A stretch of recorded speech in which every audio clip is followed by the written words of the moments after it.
Alright, so today we're going to become a Blender Pro and we're going to make a dark cinematic environment for the iPhone render, so let's get started straight away. So let's first press on 1, press on Ctrl-Alt-0 and make sure that our camera is being placed in a preferable position, which is right over here. Now, of course, our iPhone is not in the correct position, so selection to cursor. And right now, our iPhone should be the middle or the focal point of this entire render. It can be a little bit smaller. We're going to rotate this and we're also going to RZZ and rotate it towards this side. I do believe that this is going to be a very nice end position for our iPhone, and it can be a very short render as well, but I'm going to make it approximately, let's say, 120 frames, which is 5 seconds. Maybe it's going to be 4, maybe it's going to be 3, I don't know. We're just doing this as we're going along. Basically what I want to have happen is that the camera is coming in very quick, so we can transition from another shot right into this one, and then from there on, this iPhone is going to rotate as well. This is going to be its final position, so I'm going to frame 120 and I'm going to press I. Then I'm going to frame 0 and I'm actually going to press RZZ and rotate it towards this side and press I.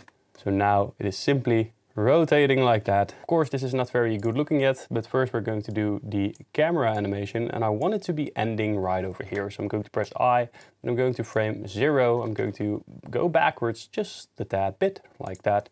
Press I, and then let's go to frame 80. I'm going to press I, but this time I'm going to take the keyframe and place it on, let's say, frame 8. So we're coming in very fast, and then it's very slowly moving forwards, exactly in the fashion that we wanted to. Now, first we have to finish this animation, because if we are going to add some sculpted rocks and some other things like a volumetric, it is not going to work very smoothly anymore. So make sure that your animation is entirely done before you go over to the next step. So I'm going to select this empty, Control-Tab to go over to the graph editor. I'm going to lock everything, then I'm going to unlock all the rotations, press A and dot, and we can see them now. I'm going to set the pivot point to individual center, press A and S and X, and let's see what it does. And that looks very smooth. But I actually want this to happen a whole lot faster. So I'm going to take all of this and I'm going to move it to the left. Very good. But it should go all the way until the end. And I kind of feel like that is not the case anymore. So what I'm going to do is I'm going to unlock everything, look at the Z unit rotation, and that is the case. Actually on frame 82 or 5, it is pretty much near 0, which means that it's not doing anything anymore. So actually what we want to do is take this final keyframe and move it to the right, so it's actually at the end of our timeline. And then I'm going to take this one in order to speed it up once again. And we can decide how far we go. Let's see. And now it just keeps on going for a little while, making it a little bit better if you ask me. And then maybe approximately around frame 110 we are done with this. So let's open all of this up. Let's close this, go over to this one, 110 frames it will be. So now our animations are done. So let's see what this looks like. Our camera comes in, it is showing us the animation. Ooh. And actually right around here I do want the camera to move inwards once again. So let's see, that's 3 seconds, 4 seconds, maybe from here on out. So I'm going to press I, and then I'm going to frame 100, G and ZZ, and I will zoom it in, punch it in real deep, press I. Let's see. Yeah, and then take this one, delete it. Now let's go over to the graph editor. Let's open this up. Let's open the Y location. So Y location right over here. And I want this part to be a little bit quicker. So I'm going to set the handle type to free. I will take this one and move it in quicker, because then it is kind of punching in there, G and X, and we can transition a lot better now. So let's select those as well, handle type to free. Let's select this right handle and make it go a little bit faster in the beginning. So, and it's coming in. And in that fashion, we can transition a lot better into the camera motion. And it is moving around, looking fine. And then we're moving inwards, bam, like that. And actually right over here is where it stops. So we're going back into the graph editor, or the timeline actually, and we're going to set this to 100. If we look at this, our animation is pretty much done, but we don't have an environment for this animation to take place in. But luckily, we're going to solve that right now. The thing that I want to add is very simple. We're going to add some water, We're going to add some rocks right over there, and we're going to add a foreground element. And adding all of those things will help integrate it into the environment and make sure that we can make use of some camera elements that will make it seem more cinematic. And that is the entire goal, that's the purpose of this render. So the way I'm going to do it is simply by adding a plane first. Let's keep it simple, right guys? So let's bring it down somewhere over there, and maybe like this, G and X. And that's basically it for our water. And we're going to texture this later on, but now we got a sense of where this is all happening. And maybe we can say S and Y and have it be a very large plane as well. Now I'm going to add a cube, and this cube will be right over here. I'm going to scale this up naturally. Make sure that it's quite some distance from the iPhone, because we want to have that cinematic depth. And we cannot get the depth if it is basically clinging to the iPhone itself. So S and X, S and Z. Let's make sure that we cover the entire screen, because that's actually what we want. And then I'm going to make a rock type of shape. So E, R, Z, E, R, Z, E. Bring it over there. G and X, R, Z, E. Bring it right over there. And be a bit funky with it. No matter what you do, things will always be fine when you try to make rocks, because rocks are quite organic looking and you can just mess it up. It still looks good. R and X. And maybe we can bring this to the side. G, E, and now we've got an area in which we can make and shape our rocks, which is what we're going to do straight away. So Control A, apply the skill. Let's go over to the sculpting tab right over here. Now, the thing that you want to do is don't draw on it immediately. Why? Because we don't have any geometry for this. And I'm not going to add geometry simply by subdividing it and stuff like that. We're not going to do that type of stuff. And we're also not going to add the remesh modifier, which is going to be very slow. I'm simply going to this button right here, dynamic topology, and I will click on it. And right over here, it's set to relative detail. Basically, that means that if I draw from closer, it will add more than when I draw from far away. So now here is more geometry than over here because I was zoomed out a little bit. So I'm going to set it to constant detail, which means that if I draw over here or I draw over there, no matter what I do, it's always the same. And I've got it set to draw, and this is actually fine. Basically what I'm going to do, click on 0, basically set the resolution to 3 and start drawing. This will make some cool looking mountain shapes. You can hold shift in order to smooth it out. You can simply click with your mouse to bring it outwards, or hold control to bring it back inwards. And those are the only 3 controls you need. And now you can just make it smaller. With F you can increase the size, and you can also increase the strength or decrease the strength with Shift F. I'm just going to keep it to 0.5. And I'm simply going to draw a rock like this. Make sure it has some cool tops right there. And let's just go over here as well. Make a jolly looking rock. Draw on it. You can always make it smaller and add some extra details. At a certain point in time, you will just understand the rock. In the beginning, it might be a little bit harder to draw rocks, but as time progresses, you will become a rock master. You will truly become the only one that understands the stone of life, the actual progress of the carvings of discipline into the natural order of the world. Anyway, we are going to keep drawing on this, and I am quite sure that you will be able to do this for yourself. I'm simply going to draw this entire area and that entire area, so I will speed up through this right now so you can see what I'm actually doing. The only other thing that you might use is the clay strips. This one, clay strips, and this will add a bunch of new geometry, and this also looks pretty rock-like, so that's why I sometimes use it in order to add more geometry. Do work sparingly with this, don't use it too much, otherwise you're going to add so much geometry that it's going to be quite impossible to work with. So just add some rocks, that's the idea.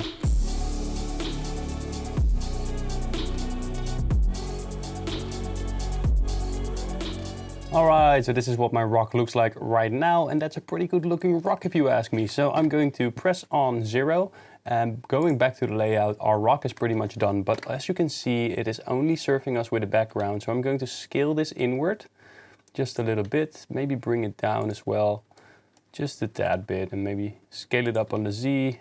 Bring it upwards, because I don't want this area right over there. Maybe I do actually, it's kind of cool, but then we would have to make a sky, and I'm not going to make a sky, so just a bunch of problems we're going to create there. Alt-C, press O for proportional editing, select an art piece right there. And just bring it down using proportional editing G and Z. So right now we do have our rocks, which look very cool and very interesting, but we also need a rock on the front. But first, let's texture this. Let's make sure that we already get a good grasp of what is this going to look like. So I'm heading over into cycles, set up our lighting system already. So I'm going to set this to cycles, GPU compute, and maybe right over here, 16 RGB. So basically I am going to add an area lamp, area. I'm going to set the world environment right over here to black, so 0 on the strength. I'm going to add this area lamp. I'm going to bring it right over there and shine it at our iPhone at a very specific point, because I do believe that right here is the most important area. And let's go into the light settings and increase the strength just a bit. I'm going to rotate this so we only get a cool looking highlight right over there, and I might increase the power just a little bit. And I'm also going to duplicate it, and I will bring it over to the other side, rotate it on the Z axis. But this time I want to have something that looks like a gradient on this iPhone, because if you just do it like this, it also looks pretty cool, but I think we can make it even cooler by adding some more depth. And the way to do it is actually by decreasing the spread like this, and now we get a very cool looking gradient on this iPhone as well. And you can play around with this in order to, the iPhone looks very cool like this, and if that is the case, then you are probably doing well. Now let's add a texture for the rocks. So let's go over to the shader editor, Control-Shift-T if you got Node Wrangler enabled, which you always should have. I'm going to bring in a rock, and it's going to be aerial rocks. I'm going to open up these textures and bring them in here. And right now we have a rock texture, but if you sculpted anything before, you know that this is going to be blotched out. So basically what you want to do is go over into edit mode, select all, press U and cube projection on the rocks, because we've got all the rocks selected. It has been cubes projected and you can already see some detail coming through here. Now I'm going to click on edit mode once again. We've got everything selected. Go into UV editor and S4 maybe. All right, so that looks pretty cool. Shader editor. So let's go over here. Let's add a hue, saturation and value node. And I'm going to bring the saturation down actually, so we get this cool white and black type of idea. I'm going to decrease the value as well, just a little bit, in order to get to this result. And let's add a water material to this plane. So new, I'm going to set this to metallic, roughness all the way down. Let's add a noise texture into the bump height, normal into the normal, and we can decrease the strength and increase the scale by a whole lot. And what do you have here? Kind of looks like water. I'm going to set this to 500. I'm going to decrease the strength until we get something like this. You can also play around with the distortion just a little bit, but don't do it too much. So 0.03, and now we've got some cool looking water right here, and we can give it a color as well if you like. I'm going to make it a bit more bluish. Basically, we've got a pretty cool looking iPhone in a very dark environment right now, and to be honest, you cannot really see the water, you cannot really see the rocks. So let's go to viewport display, passepartout, and it's basically just a black screen with an iPhone. And of course, we can change all this simply by bringing the water upwards. For example, we can bring it right over there. And we can also add a volumetric. So mesh, cube, let's add a volumetric right over here, SNX, SNY. Make sure that this entire area is covered with a volumetric. Then delete the principled BSDF, add a volume, principled volume, volume into the volume, and decrease the density to something very low, like 0.01. And now we get an environment that already looks a little bit better. But the thing that I really want to add is to go over to the asset browser, and I'm going to add something from the Ultimate Gobopack. It's going to be the caustics, which is animatable. So the animated caustics right over here. I'm going to bring it in there and set it right on top of our volume. Now, as you can see, we already get a pretty cool looking caustics effect. And that is really going to enable us to make a very interesting looking render. So I'm going to increase the spot size, and I'm also going to increase the radius just a little bit to make sure that we don't get these harsh lines too much. So it should be increased, and it is animated, which means that it is moving about. So right now you can see that it is moving, but there are a couple of settings that we can play around with. So if I go into the shader editor, basically what we can do is play around with the emission. Could be a bit stronger or less strong. You can play around with that here. You can play around with the scale, which is what I'm going to do as well. I'm going to actually increase the scale to something like 30. And here we have the animation that's driving this. So if we increase this by a whole lot, you can see that it's actually becoming like a very flickering light. 0.2 or 0.3 is actually going to be fine. We can also place an abstract gobo on the top. And if we increase the power of this and make sure that the spot size is big enough, then basically what we get is one cool looking mountain cave with some very nice and interesting looking reflections on the background. Now, of course, this one doesn't move. You can also set it to a lower value, by the way, 2500. And this will already make it look a whole lot more detailed and a whole lot more interesting. So that is something that you can do if you want to do that. I am going to use the caustics for this, and maybe I'm simply going to take this one and move it on the X just a little bit to make it go upward or downward in order to get this cool looking, very slow animation effect. I'm still deciding on that. But anyway, for now, I'm simply going to keep the animated caustics on and I will work with that at this very instance. One thing that is lacking in this render is a foreground element. So now the final thing that we should add is a foreground element, because a foreground element also helps with incorporating this into the background. So let's go ahead and add in a cube. So I'm going to add a cube right over there, it is. And I'm going to bring it closer to the camera. Scale this down. Let's bring it right over here. And I will scale this on the X-axis like this. All we have to do is click Ctrl A, apply the scale, go to sculpting. And basically what we have to do now is the same process. So I'm going to add in Dyn Topo and I'm going to add some rocks right over here. Now, one thing that I am making sure of is that this part is a whole lot lower.